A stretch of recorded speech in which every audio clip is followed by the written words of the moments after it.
kabanata 12 na po tayo ng El Filibusterismo at ito nga po ay pinamagatang Placido Penitente. Isa po siyang mag-aaral, karakter dito po sa nobela. Ngayon, bago po natin siya kilalanin, kayo po, may tanong lang ako, alam po ba ninyo kung saan nagmula ang inyong pangalan? At ano po kaya ang ibig sabihin nito? At ang pangatlong tanong ko ay, sa palagay po ba ninyo ay swak, o tama lang ba ang pangalan na ibinigay sa inyo ng inyong magulang? Sapagkat dito po, makikilala natin si Placido Penitente na sa ating palagay ay may kinalaman din ang kanyang pangalan sa kanyang tadhana. Hindi ko na patatagalin pa. Puntahan na po natin ang kwento. Kabanata 12, Placido Penitente. Talasalitaan, bulastog, mayabang. Dia Pichido, ipit na araw na sa pagitan ng mga araw na walang pasok o araw na ipit ng pista opisyal, mangilak, manghingi, panghihinawa, pagkasawa, penitente, nagdurusa, Placido, kalmante o mapayapa, puwerta, pinto, tandang basyong makunat, isang aklat na naglalaman ng mga payo ng kura at mga salaysay tungkol sa kasamaang dulot ng pagpapaaral ng mga anak. Umiibis, bumababa, Victoria, karwahe. Patungo na sa Universidad ng Santo Tomas si Placido Penitente. Malungkot ang kanyang mukha dahil ibig na niyang tumigil ng pag-aaral tulad ng nasabi sa 2 sulat niya sa ina. Nasa ika-4 na taon na siya ng pag-aaral, ngunit pinakiusapan na kahit bachelor sa artes ay matapos niya. Palaisipan sa mga kababayan ni Placido sa Tanawan, Batangas kung bakit nais na niyang tumigil sa pag-aaral. Siya pa naman ang pinakamatalino sa bantog na paaralan ni Padre Valerio roon. Hindi naman siya sugarol, walang kasintahang magyayang pakasal at laban sa mga aral ng tandang basyong makunat. Nasa liwasan ng Magallanes na si Placido nang dapatin siya sa balikat ni Juanito Pelaez. May kayabangan si Juanito. Mayaman, may pagkakuba at paborito ng mga guro. Anak siya ng isang mestisong Kastila. Napag-usapan ng dalawa ang tungkol sa bakasyon ni Juanito sa Tiani. Nang harana raw sila ni Padre Camora ng magagandang babae at ipinagyabang na wala raw bahay na hindi nila napanhik. Dagdag pa ni Juanito, tanga raw si Basilio sa pagkakaroon ng katipang tulad ni Juli dahil susuko rin daw si Juli kay Padre Camora. Nagtanong ng leksyon si Pelaez kay Penitente dahil noon lamang siya papasok. Ani ni Placido, tungkol daw sa salamin ang leksyon. Ngunit niyaya ni Juanito si Placido na maglakwat siya, bagay na tinutulan naman ng Juli. Natigil lamang ang kanilang pag-uusap nang manghingi ng abuloy si Juanito para sa monumento ng isang paring Dominikano.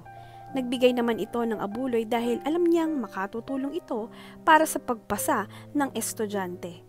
Sa universidad ay naroon si Isagani na nakikipagtalo tungkol sa aralin. Ang ibang estudyante naman ay tinitignan ang mga magagandang dalagang nagsisimba.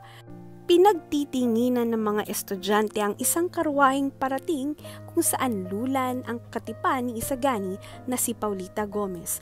Ninitaan ni Doña Victorina, tiyahin ni Paulita Gomez, si Juanito Pelaez. Ang estudyanteng si Tadeo na kaya lamang pumasok sa paaralan ay upang alamin kung may pasok at kung mayroon ay aalis na.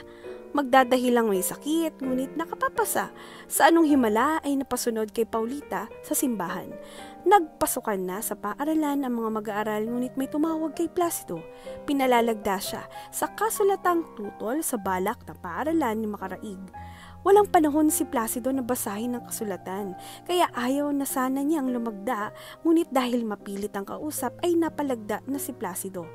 Dahilan kaya siya nahuli sa klase. Bagamat huli ay pumasok pa rin sa klase si Placido Penitente, pinatunog pa niya ang kanyang takong ng kanyang sapatos sa pagbabakas sakaling ang pagkakahuli niya ay pagkakataon na upang siya'y mapuna at makilala ng kanyang guro. Sila'y mahigit 150 sa klase. Hindi naman siya nagkamali at napansin nga siya ng kanyang guro. Ngunit nabastusan ito kay Placido at nasabing magbabayad daw ito sa kanya. Mula po ito sa PinoyCollection.com, El Filibusterismo, Buod.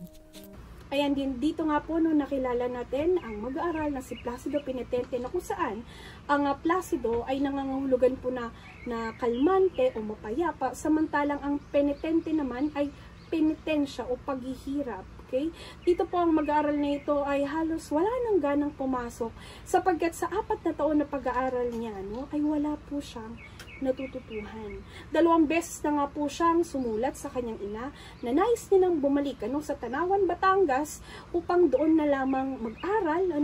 Lahat po ay ginagawa ng kanyang ina, makapag-aral lamang at makapagtapos si Placido Penitente dito po sa paaralan ng Maynila, sapagkat siya ang ipinagmamalaki ng Tanawan, Batangas, at mag-aaral ni Padre Valerio na pinakamahusay po sa kanilang lalawigan, na siya rin po ang kayang sumagot kahit ang pinakamahirap na katanungan sa kanilang bayan.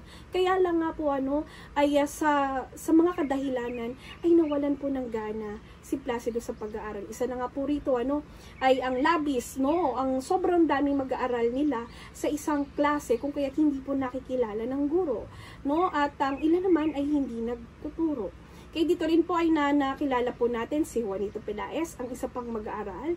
At napag-usapan po nila ang bakasyon, kung saan ay napag-usapan nila si Huli, ang kasintahan ni Basilio, na sinasabi ni Juanito Pelaez na napakagandang dalaga, kaya lang naawa siya sapagkat ito nga daw po ay dumanas ng maraming paghihirap sa panahon ngayon. At dito nga po ay sinasabi rin ni Juanito Pelaez na mukhang may pinaplanong hindi maganda si Padre Camora sa dalaga. Nang habang sila nga po ay nag-uusap, ay dumating naman ang isang karuwahe kung saan lulan po nito o sakay po nito si Paulita Gomez, ang kasintahan ni Isagani, at ang kanyang tiyahin na si Doña Victorina.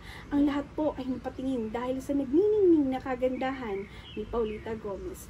Dito rin po sa kabanatang ito ay naipaliwanag po ang 3 klase ng mag-aaral na malalaman po natin kung saang paaralan nga po sila nag-aaral. Dito po makikita natin ang mga mag-aaral ng Ateneo. Pag sinabi po natin mga Ateneo, sila po ay nakadamit Europeo o mga naka-Amerikana. Marami pong bitbit na mga aklat at kwaderno, at mabibilis maglakad. Dito naman po ay makikita rin natin ang mga mag-aaral sa letran, okay, kung saan nakadamit Pilipino. Okay, wala pong masyadong dalang aklat, kahit At ang mga taga-UST naman po, Universidad ng Santo Tomas, gaya po ng pinag-aaralan po ng mga tauhan natin sa kabanatang ito, ay malilinis ang kanilang kasuotan, at wala po silang dalang mga aklat, at imbis na aklat ay baston po ang kanilang hawak. Bakit? Kaya isa po sa mga pinupunto ng kabanatang ito, gaya po ni Tadeo, okay, na kanilang kamag-aral, ay pumapasok lamang upang alamin kung may pasok nga ba. Okay, bakit po? Kasi dito po sa paaralan nila ay mas madalas ang araw na walang pasok kaysa ang araw na may pasok. Dito po sa Maynila noon, umulan lang po ng kaunti ay bumabaha na. At kapag bumaha na, matik po, wala na pong pasok noon. At kapag po birthday po ng santo, ay dinedeklara din po ng paaralan na walang pasok. At kung titignan po natin ang kalendaryo, halos lahat po ng ito ay may araw ng kaarawan ng mga santo. Kung kaya't mas marami ang walang pasok sa may pasok. Dito ko na po muna tatapusin ang kabanata 12, at maya-maya po ay pasukin na natin ang klase sa pisika. Paalam po!